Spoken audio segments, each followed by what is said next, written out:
Madam President of the General Assembly, thank you very much for your very kind and generous words.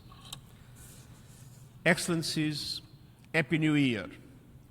I wish you and your families peace and health in 2026. It is tradition for the Secretary General to come before the General Assembly and present priorities for the year ahead. Today, I do so for the final time. And let me assure you that I will make every day of 2026 count. I'm fully committed and fully determined to keep working, to keep fighting, to keep pushing for the better world that we know is possible. We already have had the benefit of the President of the General Assembly briefing you yesterday on the agenda for this year. And there is no shortage of urgent tasks before us, especially as we build on the Pact for the Future and UN Aid initiative. So today I want to use this traditional moment for something slightly non-traditional. I want to look not only to this year, but beyond, and to speak candidly about the larger forces and mega trends shaping our world and the deeper challenges we must confront. Rather than a checklist, I want to zero on principles that must guide our work. But let me begin with the context. Excellencies, let's be clear. The context is chaos. We are in a world brimming with conflict, impunity, inequality, and unpredictability. A world marked by self-defeating geopolitical divides, brazen violations of international law, and wholesale cuts in development and humanitarian aid. These forces, and more, are shaking the foundations of global cooperation and testing the resilience of multilateralism itself. And that is the paradox of our era. At a time when we need international cooperation the most, we seem to be the least inclined to use it and invest in it. Some seek to put international cooperation on deathwatch, but I can assure you that we will not give up. And we are totally committed in the cause of peace in Gaza, Ukraine, Sudan, and far beyond, and tireless in delivering life-saving aid to those so desperate for support. And let's recognize that even in this turbulence, we have succeeded in claiming space for the United Nations where it was not given. We have stepped forward to help shape the global conversation on artificial intelligence, insisting that these powerful forces serve humanity and uphold human dignity. We have been on the front lines of efforts to secure fair and sustainable financing for development, pushing for reforms and new mechanisms to leave no country behind. And we have been outspoken on the urgent need for climate action, demanding ambition and working to rally governments, businesses, and civil society. Everywhere, we have sought to spotlight the needs of the most vulnerable people and countries. And we will keep pushing in all these areas and more this year. In the next few weeks alone, we will launch the Independent Scientific Panel on Artificial Intelligence to provide impartial, evidence-based assessment of AI opportunities, risks, and impacts. Put forward recommendations to the high-level expert group on Beyond GDP to offer new ways to measure progress and well-being and better reflect what truly matters for people and planet. Begin a series of monthly meetings with you on the UN Aid initiative to foster our ongoing dialogue and cooperation to best equip the UN for the future. Present initial assessments on the potential mergers of UNDP and UNOPS, as well as UN Women and UNFPA, to enhance efficiency and coherence in our development work. And advance on the peace operations review to make them more effective, responsible, and fit for today's complex challenges.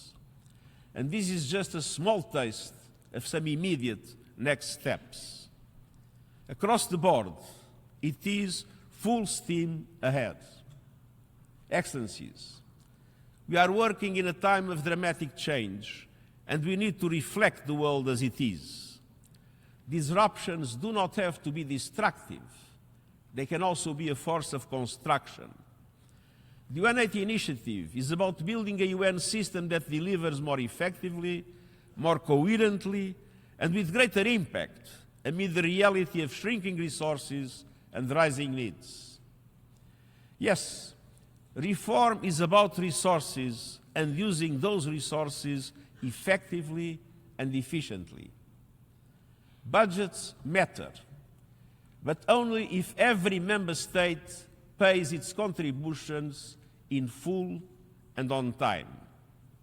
Today's situation is totally unsustainable. Either all countries, without exception, honor their financial obligations under the Charter, which no longer seems to be the case, or member states must overhaul our financial rules to prevent a budget breakdown. I'll be writing to you in more detail on this matter. But reform must be far more than numbers on a spreadsheet. Reform must be about institutions that reflect today's world. 1945 problem solving will not solve 2026 problems. If structures do not reflect our times, our world, our realities, they will lose legitimacy. Consider the facts. Every day, the share of global GDP held by developed countries shrinks bit by bit. Every day, emerging economies grow in size, in strength, in influence. Every day, South-South trade pulls further ahead of North-North trade. Our structures must reflect this changing world. And that is why reforming international financial and trade institutions is not just important, it is essential. And the same goes for the Security Council. And I would add that it is manifestly in the interest of those who hold the most power to be on the front lines of reform. Those who try to cling to privilege today risk paying the price tomorrow. And so we must all be bold enough to change. The world is not waiting, neither should we. Excellencies, as we push forward on reforms, our larger mission must be finding our bearings in the disorienting world. Let me boil it down to three principles that must be at the foundation of all our actions, not just for this year, but for our times. First, we must adhere to the UN Charter fully and faithfully. No ifs, no ands, no buts. The Charter is a compact which binds us all. It's not a la carte menu, it's prix. The Charter is the foundation of international relations, the bedrock of peace, sustainable development, and human rights. I'm honored to serve as custodian of the Charter, but each one of you has signed up to be a custodian of the Charter too. When leaders run roughshod over international law, when they pick and choose which rules to follow, they are not only undermining global order, they are setting a perilous precedent. And let's be clear, the erosion of international law is not happening in the shadows. It's unfolding before the eyes of the world, on our screens, live in 4K. People everywhere are witnessing in real time the consequences of impunity, the illegal use and threat of force, attacks on civilians, humanitarian workers and UN personnel, unconstitutional changes of government, the trampling of human rights, the silencing of dissent, the plundering of resources, and the dangers do not stop with states or warring parties. They are being amplified by bottomless greed and inequality. The top 1% holds 43% of global financial assets. And last year alone, the richest 500 individuals added $2.2 trillion to their fortunes. Increasingly, we see a world where the ultra-wealthiest and the companies they control are calling the shots like never before, wielding outsized influence over economies, information, and even the rules that govern us all. When a handful of individuals can blend global narratives, sway elections, or dictate the terms of public debate, we are not just facing inequality, we are facing the corruption of institutions and our shared values. Look no further than artificial intelligence and the algorithms shaping our lives. These are too consequential to be controlled only by a few companies or optimized only to monetize attention and outrage. For instance, how do we protect our children from the tyranny of the algorithm? We must ensure humanity steers technology, not the other way around. And I thank you for your support for the independent scientific panel on AI and the global dialogue on AI governance. We need to keep working to build guardrails, accountability, shared standards, and the capacity to bridge the AI divide. The concentration of power and wealth in so few hands is morally indefensible. And more than that, it is a clear and present danger to the Charter and the promise of equal rights and dignity for all.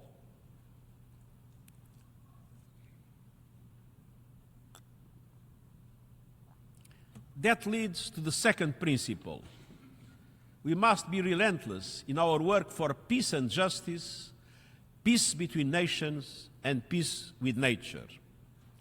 Peace is at the heart of all we do. Yet, as we meet today, the snares of conflict have trapped millions of members of the human family in miserable, prolonged cycles of violence, hunger, and displacement. This suffering cannot go on.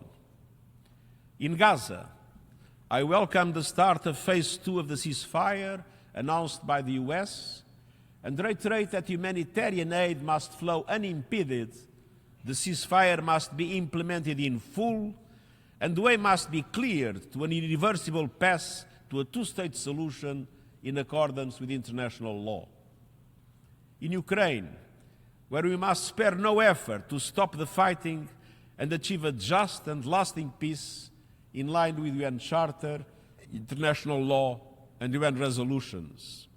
In Sudan, where the parties must agree on an immediate cessation of hostilities and the resumption of talks to reach a lasting ceasefire and a comprehensive, inclusive, and Sudanese-owned political process. Civilians must be protected.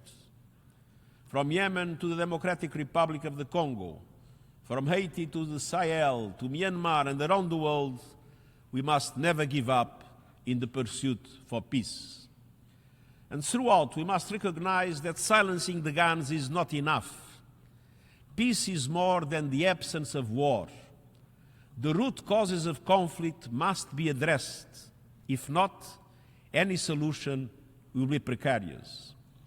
It's no coincidence that 9 of the 10 countries with the lowest human development indicators are currently in a state of conflict. Sustainable peace requires sustainable development. Yet, 10 years after the adoption of the Sustainable Development Goals, 2/3 of the targets are lagging.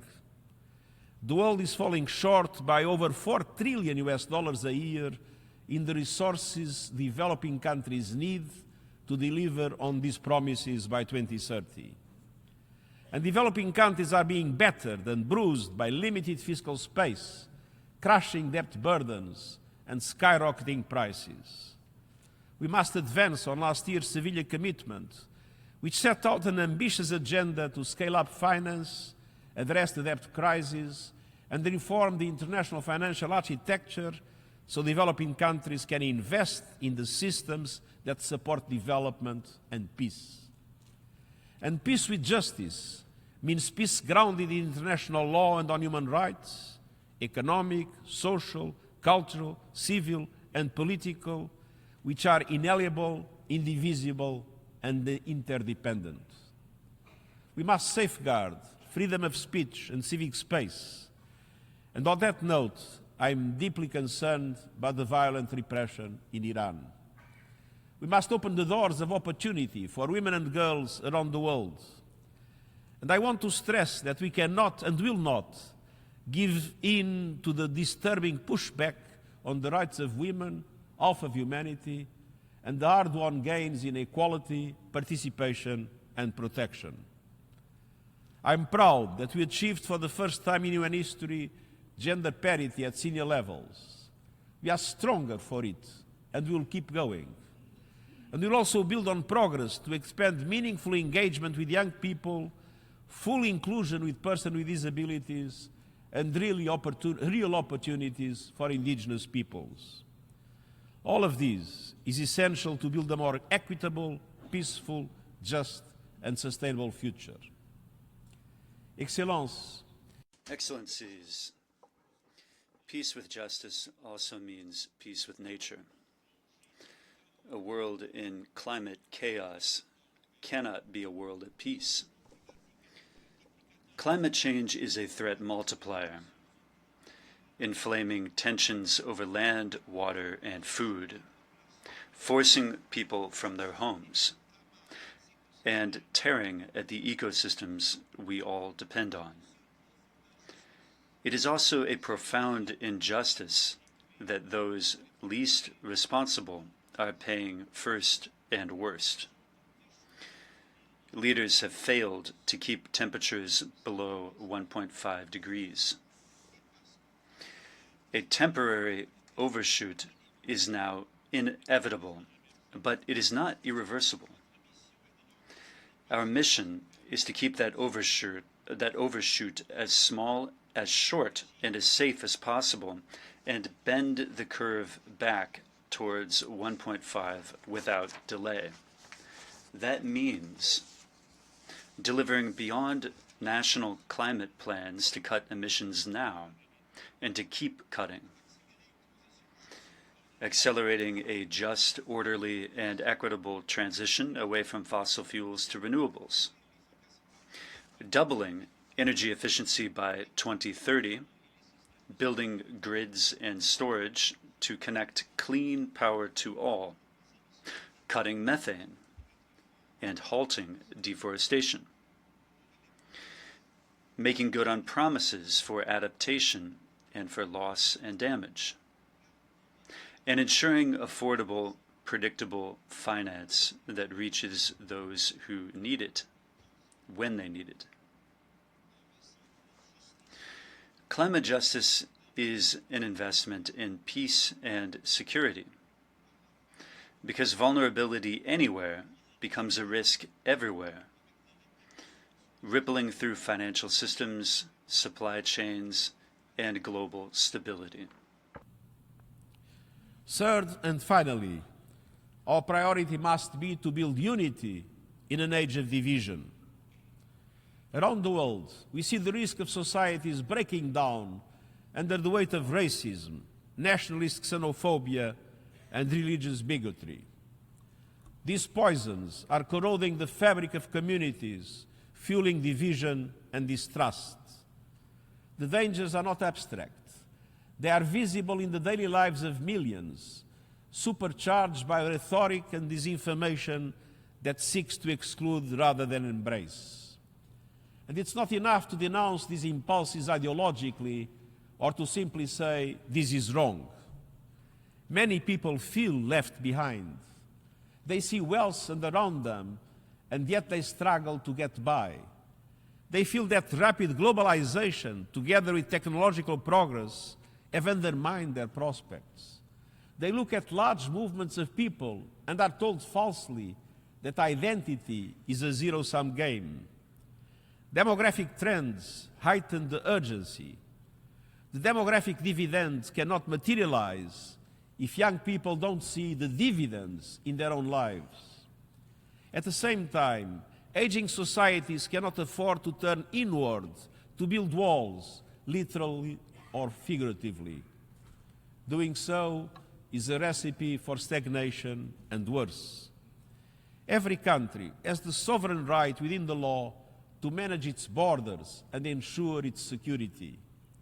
But migrants and refugees also have rights, rights that must be respected and protected wherever they are. Our challenge and our priority must be to build welcoming societies, not walled-off citadels.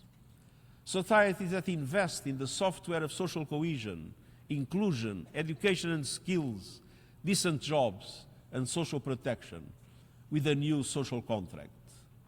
Societies that build communities where everyone's identity is respected and all feel they belong and are bound by shared civic values.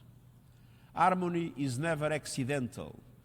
It requires deliberate policy, resources and political courage. If we fail to put our common humanity first, we risk losing everything that makes us strong. The choice is clear: inclusion or isolation, renewal or decline. We must build united societies in a world of united nations. Excellencies, I've spoken plainly because the times demand it. We cannot afford complacency, denial or delay. We cannot be bystanders to injustice, indifference or impunity. And we have the power to chart a different course. The Charter gives us our compass. Our pursuit for peace with justice gives us our purpose. And our common humanity gives us the imperative to act. The world is changing, often in ways that are unsettling, but also in ways that are inspiring. The forces of division and inequality are powerful, but so too is our capacity for solidarity and justice. Even in the rough seas of today, we can anchor our action in peace, dignity and hope. That takes the best efforts of everyone. Let's never forget who we are and what we represent.